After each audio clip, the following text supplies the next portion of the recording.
दिल्ली विधानसभा चुनाव बेहद नजदीक है। ऐसे में सर्दी के इस मौसम में सियासी तापमान अपने चरम पर पहुंच चुका है। कोई भी किसी को कुछ भी बोलने से गुरेज नहीं कर रहा। हाल ही में कुछ दिन पहले भाजपा के उम्मीदवार रमेश बिधूरी ने प्रियंका गांधी को लेकर गलत बयानबाजी कर दी थी, लेकिन अब इलेक्शन कमीशन के प्रमुख ने इस पर प्रतिक्रिया दे दी है। लगातार इस बयान पर सभी का रिएक्शन सामने आ रहा था, लेकिन जब राजीव कुमार ने इस पर निशाना साधा और रिएक्शन दिया तो सभी दंग रह गए। उन्होंने भाजपा के उम्मीदवार किस तरीके से सुनाया है, आज के इस रिपोर्ट में हम आपको दिखाएंगे।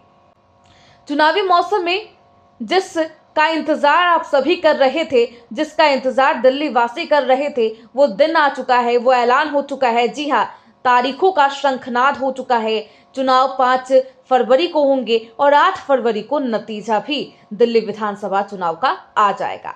तो तारीखों का ऐलान हुआ तो सियासत का जो तापमान है वो उबाल मारने लगा।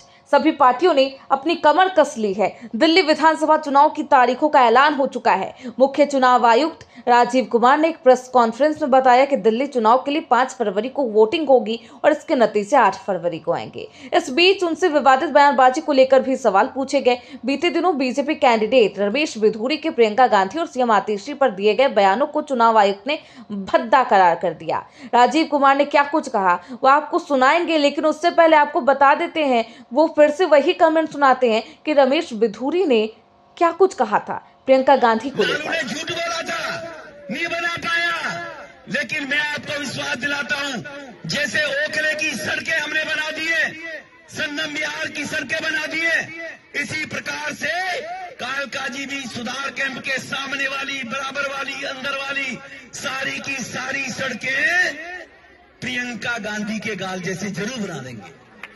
मुख्य चुनाव आयुक्त राजीव कुमार ने रमेश बिधूरी के बयान पर पूछे गए सवाल के जवाब में कहा कि अगर कोई किसी महिला के बारे में भद्दी बातें बोलता है तो जितनी निंदा की जानी चाहिए उतना ही, अगर महिलाओं के विषय में कोई भी गलत बात बोले उसकी जितनी भर्त्सना की जा सके उतनी की जानी चाहिए।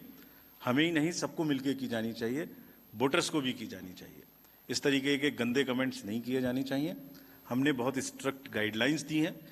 अभी फिर मैं कहता हूं कि हम लोग अपने डीओस को क्रिमिनल एक्शन लेने से रोक रहे हैं। अगर हम ये शुरू कर देंगे तो ठीक नहीं है। Late voter decide. बट अगर आपको लग रहा होगा कि भाजपा के उम्मीदवार सिर्फ कांग्रेस पर ही इस तरीके से गंदी बातचीत कर रहे हैं, लेकिन ऐसा नहीं है, बल्कि महिलाओं को ही टारगेट किया जा रहा है। दिल्ली की महिला मुख्यमंत्री आतिशी को भी रमेश बिधूरी ने नहीं छोड़ा। बीजेपी कैंडिडेट रमेश बिधूरी रोहिणी में बीजेपी के परिवर्तन रैली को संबोधित कर रहे थे, जब उन्होंने कहा कि आतिशी मार्लेना ने तो अपना बाप ही बदल लिया, मार्लेना से सिंह हो गई है। इसके अलावा सीएम के पिता को लेकर भी दावे किए, जिसे सुनने के बाद लोग बेहद आक्रोशित हैं। साथ ही साथ आम आदमी पार्टी बीजेपी पार्टी को महिला विरोधी तक बुला रही है।